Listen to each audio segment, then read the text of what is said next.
आप लोग सब में मसीह यीशु के नाम में जय मसीह। प्रभु का अनुग्रह हो।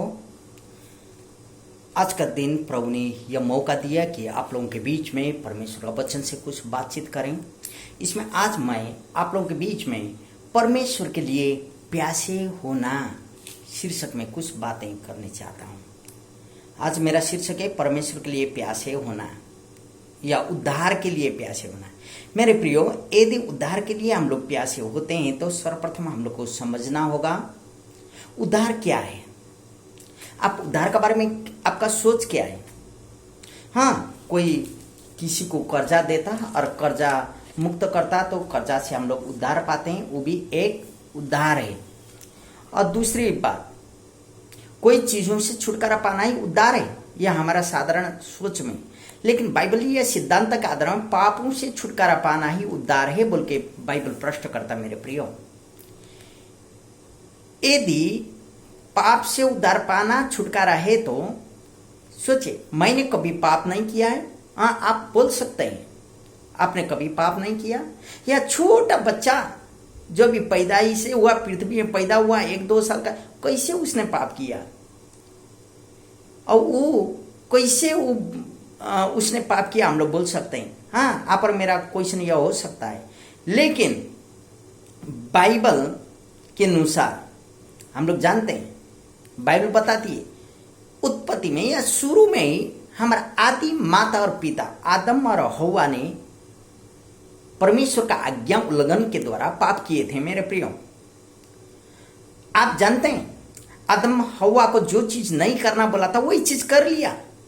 परमेश्वर ने बोले थे कि आदम और हव्वा को वो ज्ञान बुरे और भले पेड़ का फल को मत खाना, लेकिन बहकाव में आ गए दुष्ट का, सांपों का, और वो लोग ने सांप का आज्ञा को बातों को मान लिया और बहकाव में आके वो फल हव्वा ने ली, खाई और आके आदम को भी दी।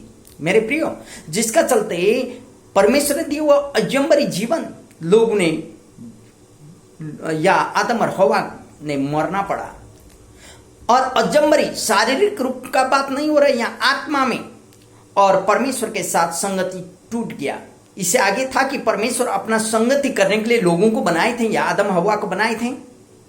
परमेश्वर अपना संगति आदम और हव्वा के साथ करते थे। लेकिन जब परमेश्वर का अपना आज्ञा को इन लोगों ने उल्लंघन किया, आज्ञा उल्लंघन करने के बाद परमेश्वर का वह संगति से ये लोग वंचित हो गए। लेकिन परमेश्वर चाहते थे कि लोग उनके साथ या परमेश्वर के साथ हरदम संगति में रहे। वही पाप के कारण, पाप में या आज्ञा उल्लंघन करने के बाद आदम और हव्वा में संतान पैदा हुए, जो संतान शारीरिक और आत्मिक दोनों में मृत हो गए, शरीर में भी मरने लगे। परमेश्वर नियुक्त किए कि आयु, बाइबल पृष्ठ बताता भजन संहिता में 80 या बलबुद्धि ताकत से ऊपर भी जा सकता है बोल के।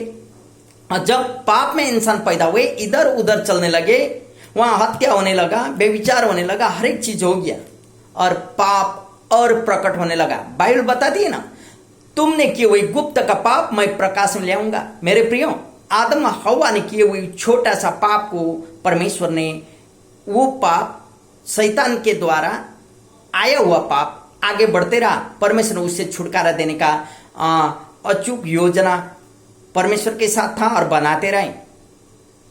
इसलिए तो परमेश्वर ने मूसा के द्वारा एक व्यवस्था या एक नियम दिया, जिसके द्वारा लोग परमेश्वर को पाने के लिए अन्न, दूध, घी इत्यादि के द्वारा अन्न बलि, आप जानते हैं ना, अन्न परमेश्वर ने अन्न को भी चढ़ावा चढ़ाना, दूध, घी इत्यादि के द्वारा परमेश्वर को चढ़ावा चढ़ाते हुए पापों से छुटकारा पाने का प्रयत्न करने लगे।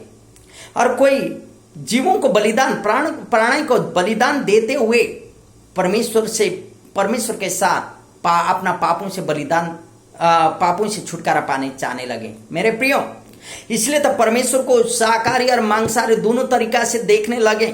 तब तो लोग कहते हैं मार्ग अलग अलग हैं, लेकिन जाने का जगह एक ही। सब लोग जानते हैं परमेश्वर या परमात्मा ने आदम और हव्वा के द्वारा सृष्टि की और वही सृष्टि आया और व्यवस्था का बातों के अनुसार लोग इधर उधर भटकने रहे। लेकिन लेकिन कभी भी परिवर्तन नहीं होने वाला हमारा परमेश्वर। उसका नियम के अनुसार, उसका योजना के अनुसार परमेश्वर ने योना 3:16 में बोलता, आदि में परमेश्वर ने जगत से ऐसा प्यार किया कि उसने अपना इकलौता पुत्र भेजा ताकि जो कोई उस पर विश्वास करे वह नाश न हो परंतु अनंत जीवन पाए। मेरे प्रियो, ये यीशु प्रभु जिसको परमेश्वर ने स्वर्ग का रंग को छोड़ते हुए पृथ्वी में बच्चा के रूप में भेजा, और वही यीशु प्रभु आए 30 साल तक संसारिक नियम में, संसारिक बांधन में वो पड़े और संसार का दुख सुख में उड़ाए, और 30 साल के बाद जब उनका जल का दीक्षा हुआ, बपतिस्मा हुआ, तब उसने 3 साल कार्य किए और कलवर के क्रूस में वो मारे गए, गाड़े गए, जी उठे 3रा दिन बाद, और 40 दिन के बाद वो स्वर्ग प्रस्थान किए गए। ये यीशु को यदि आप और मैं उद्धारकर्ता रूप में ग्रहण करते हैं तो आप और मैं अपना पापों से छुटकारा पाते हैं। मेरे प्रियो, बहुत सारी धर्म ग्रंथ बोलता है, संस्कृत शास्त्र बोलता है, ईशा मसीह ना प्रतिष्ठितम ईशा पुत्रम कुंवारी कन्या गर्भम समम, कुंवारी कन्या का गर्भ से पैदा हुआ यीशु को मैं उद्धारकर्ता के रूप में मानना चाहिए, वही पापों से छुटकारा देने वाला है।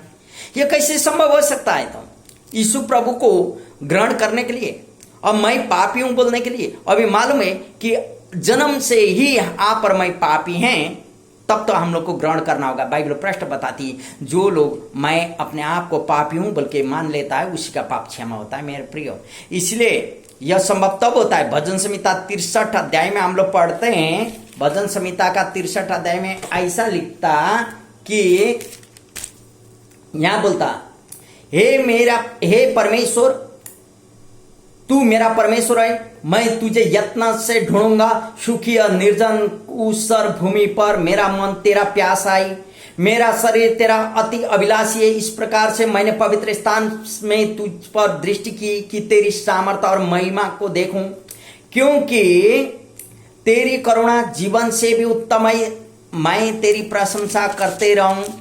और फिर यहां बोलता कि मेरा जीव मानो चर्बी और चिकनी भोजन से तृप्त होगा और मैं जय जयकार करते हुए तेरी स्तुति करूंगा, क्योंकि तू मेरा सहायक बना है, इसलिए मैं तेरे पंख के नीचे छाया में जय जयकार करूंगा। परंतु यहाँ बोलता परमेश्वर झूठ बोलने वालों का मुंह बंद करेगा, लेकिन सच बोलने वाला को प्रभु आशीष देगा। हालेलुया। मेरे प्रियो, यदि आप और मैं परमेश्वर को यत्न से खोजेंगे, मन में प्यासा होंगे, शरीर में अभिलाषी बनेंगे, तो परमेश्वर कहीं ना कहीं किसी न किसी को आप और मेरे लिए उपाय करेगा, और आपके लिए उद्धार के लिए कहीं ना कहीं कोई तरीका से परमेश्वर दरवाजा खोलेगा और आप उद्धार को देख सकते हैं। मेरे प्रियो, यहां बोलता तेरी पवित्र स्थान में महिमा देखी। मेरे प्रियो, अभी आप और मैं नामधारी मसीह हैं, ठीक है, गिरजा जाते हैं, आराधना में बैठते हैं, और टाइम नहीं करने से खाना का टाइम प्रार्थना करते हैं, क्या परमेश्वर को महिमा हम लोग देख सकते हैं उस समय? यदि देखे नहीं तो मन से प्यासा बनिए, आपके लिए उद्धार का, परमेश्वर का उद्धार इंतजार कर रहे मेरे प्रियो। और इसलिए तू ही मेरा सहायक बोल के यहाँ लेखक बोलता है, तो आज आप और मैं भी बोलना होगा, तू ही प्रभु मेरा सहायक है। हमें उद्धार पाने के लिए हृदय से प्यासा होना जरूरी है, इसलिए मेरा शीर्षक था कि उद्धार के लिए प्यासा होना। हृदय से यदि आप और मैं उद्धार के लिए प्यासा बनेंगे तो प्रभु आप और मुझे उद्धार करेगा। मेरे प्रियो, आप और मेरा पाप से छुटकारा देगा, आप और मेरा हृदय में शांति देगा। यदि कोई बेचैनी हो, अभाव हो, रोग में पीड़ित, व्यथा में हो, तो उससे भी प्रभु चंगाई करेगा। बोलता जेवा रफा बनते हुए प्रभु चंगा करेगा, जेवा जारे बनते हुए उपाय करेगा, और जेवा शालम बनते हुए शांति देगा। मेरे प्रियो, प्रभु आपको एक छोटा सा वचन के द्वारा आशीष दे, अनुग्रह करे, और परमेश्वर आप और मेरे जीवन में और समस्त लोगों के जीवन में वह उद्धार का प्यासा मन दे और उद्धार कर सके। महिमा प्रभु की हो। आमेन। प्रभु आशीष